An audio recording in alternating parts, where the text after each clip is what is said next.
Boom! American government, week 2. Let's go.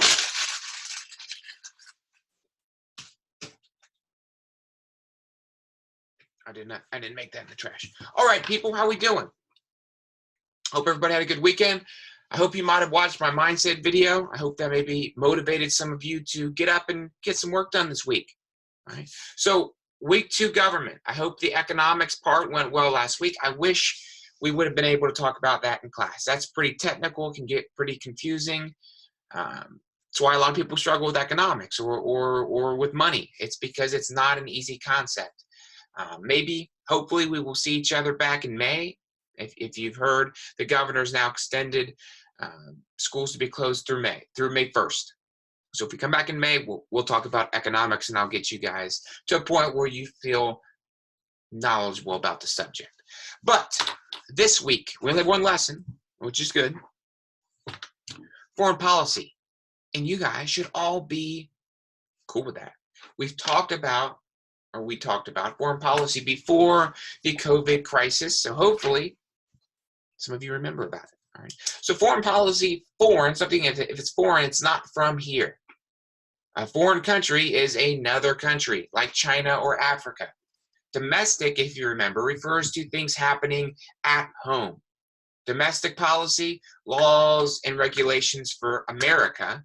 Foreign policy, laws, regulations, how we behave in regard or with foreign or countries, other countries. So there's only like 29 slides, pretty simple. I'm going to share my screen. Hopefully that works. Past videos, it hasn't wanted to work, and let's get through this. All right, so let me go ahead and share it.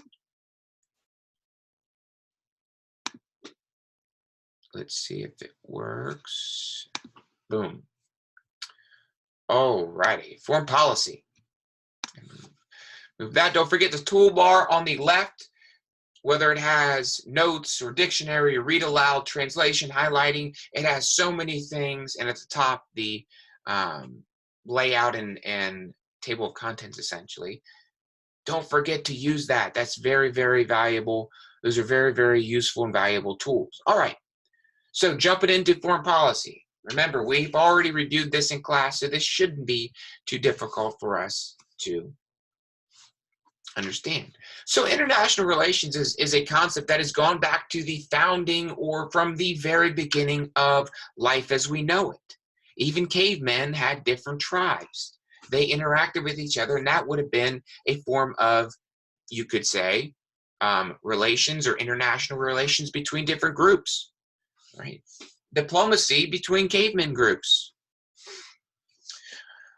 So slide 5 kind of gives, just a rundown of international relations. Basically what it is, what our policy is. U.S. domestic policy is, trying to life, liberty, and pursuit of happiness. Make sure those fundamental tenets of our country are met here. We also want to make sure those things are met abroad, internationally. So that is what our foreign policy is all about. Thomas Hobbes, I talked about him at the beginning of the year, maybe shared a couple quotes, but he's famous, right? He was a Enlightenment thinker, famous for his quote, life is just short, nasty, and brutish. Right? Life is rough. Kind of goes with how our lives right now. But he was talking about civilization or people interacting with each other in total freedom. If there were no laws or no government to control us, if we had total freedom in the state of nature, almost how animals interact in the wild, it would be chaos. The strong would dominate the weak. Bears dominate the fish, dominate deer, dominate people. Bear versus person loses every time unless we have a weapon. Right? So without a government, without laws or regulations, a lot of people would be hurt. Life would be terrible. We'd be in an awful situation, primarily concerned with our safety from others. So he said people, and we have, right, basically from the beginning of the time, enter into a social contract with a government. this government, the people give that government, you know, a certain amount of, I would say, they give up some freedoms to that government in exchange for laws, regulations, and safety.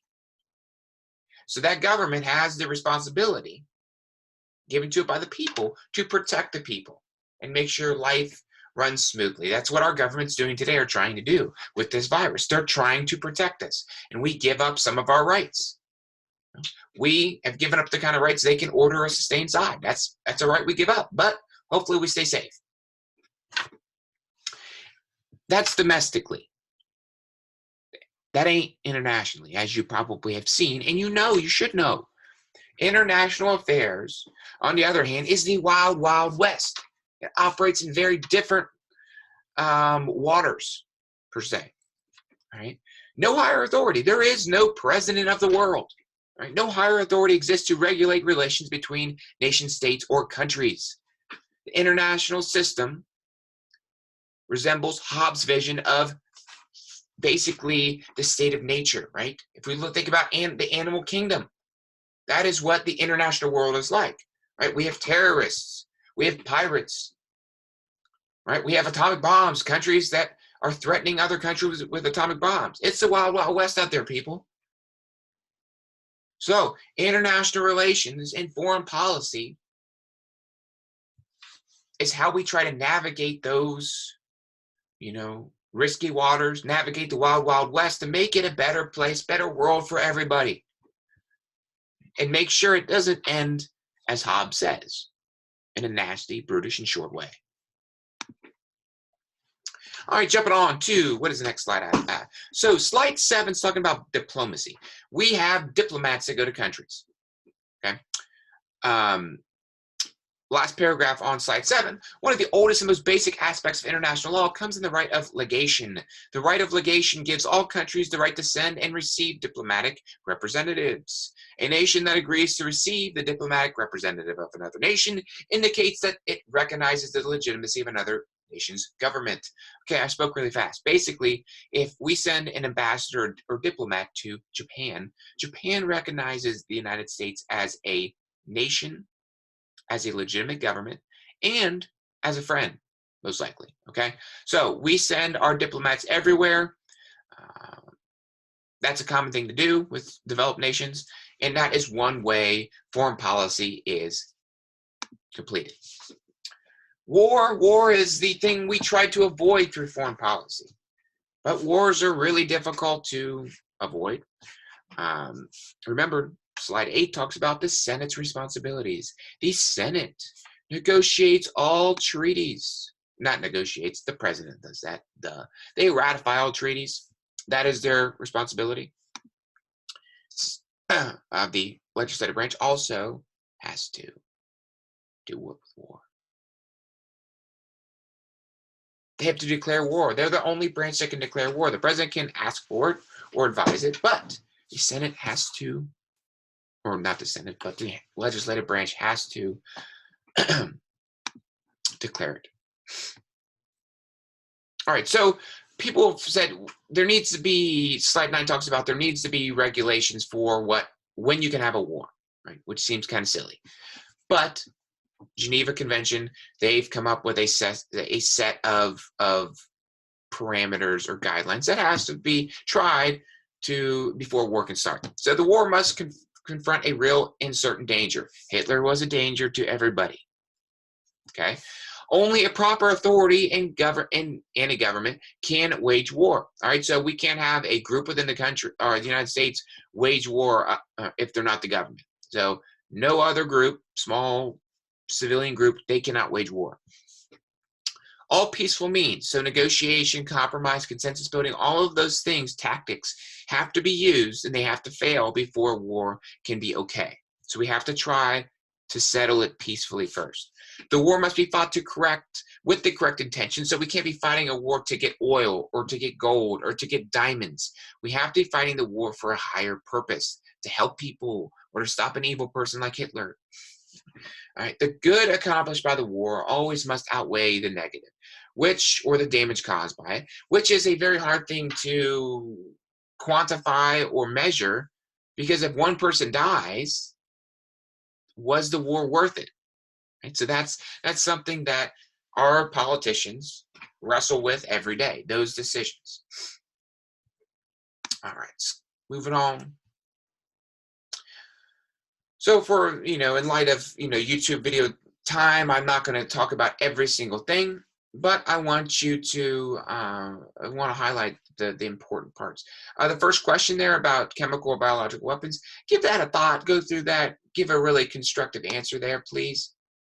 The UN, we talked about this briefly, I think in the other week's videos, but the UN was made after World War II to stop war and conflict and try to negotiate on a global scale. Because there is no world president of the world, there has to be some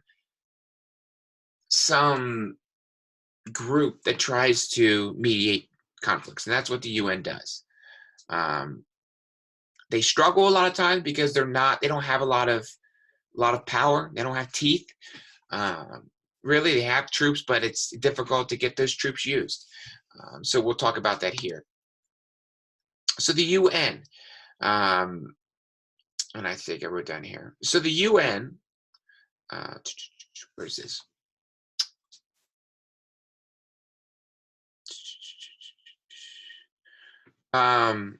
The UN does not make laws. It's not a government. It helps the nations of the world come together to resolve international conflict and address problems of common concern, right? So it's not a government. It's just a group trying to settle issues. But like I said, they have a difficult time doing that. This is a good activity. Please give your, think through this. Think about human rights that you value and you want to explain and support there, all right? So our foreign policy as the United States, we've gone from isolationist, switched to interventionalist, and back to isolationist again. But now we're in an interventionalist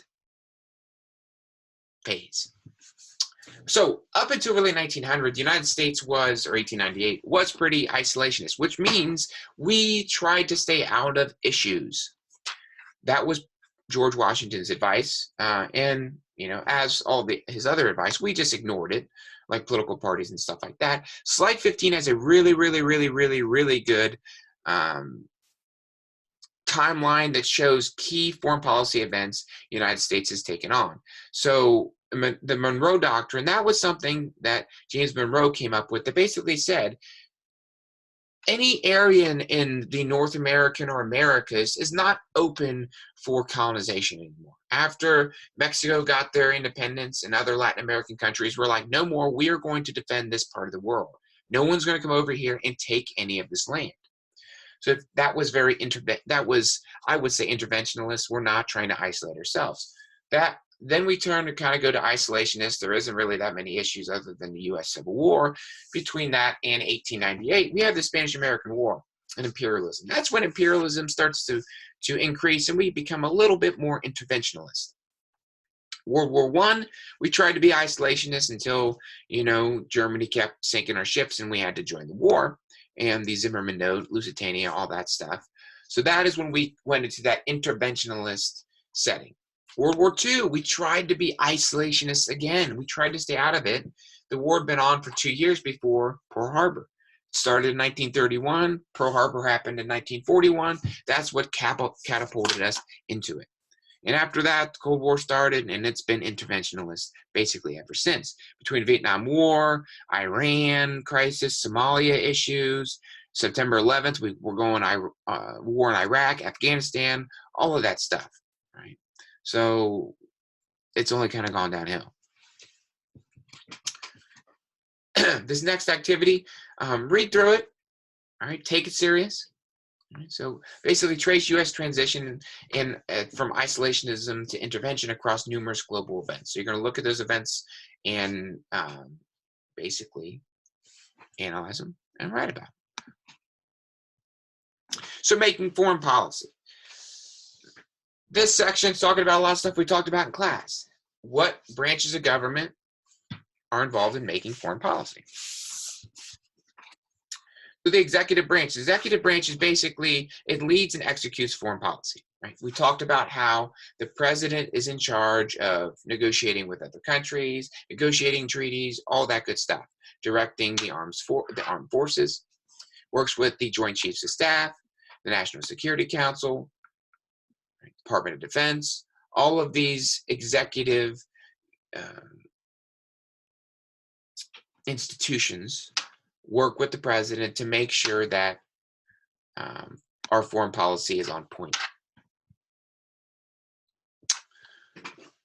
This goes into what, Joint Chiefs of Staff, that's the highest ranking members from the 4 major branches of the military. Talks about that a little bit. Slide 20, basically the CIA, right? You've seen James Bond, all that stuff. He's MI6, James Bond, so that's England's CIA essentially. But we have to take on covert operations. We have to use the CIA, FBI. After 9/11, we had the Patriot Act, which basically means, or the NSA, National Security Agency. We forfeit some of those freedoms, some of our privacy for protection, kind of going back to Hobbes. To have an ideal world, we kind of have to give up a couple things. We can't have everything in what is that saying? I can't remember what's that saying. I can't remember it. Can't remember. But anyways, we forfeit some of those freedoms. Covert operations on slide 21, that's talking about we have to take those covert operations. As the United States, we try to conceal our actions, but we have to take those actions for national defense, for foreign policy, to protect our citizens. And that's kind of what that, James Bond would do for England. Congress declares war. The Senate has to approve treaties. The House approves money to be spent. No, we can't have foreign policy, we can't have military unless the House approves money, approves what we can spend it on. Right. So slide 23 gives a breakdown of global defense spending, and you can see the United States, we do pretty well. In 2007, we led the world in 2007 in defense spending at $660 billion. Or as Austin Powers was the Dr. Evil, $1 billion. A lot of money. We could probably use that better, but it's important to have a strong country that defends its citizens.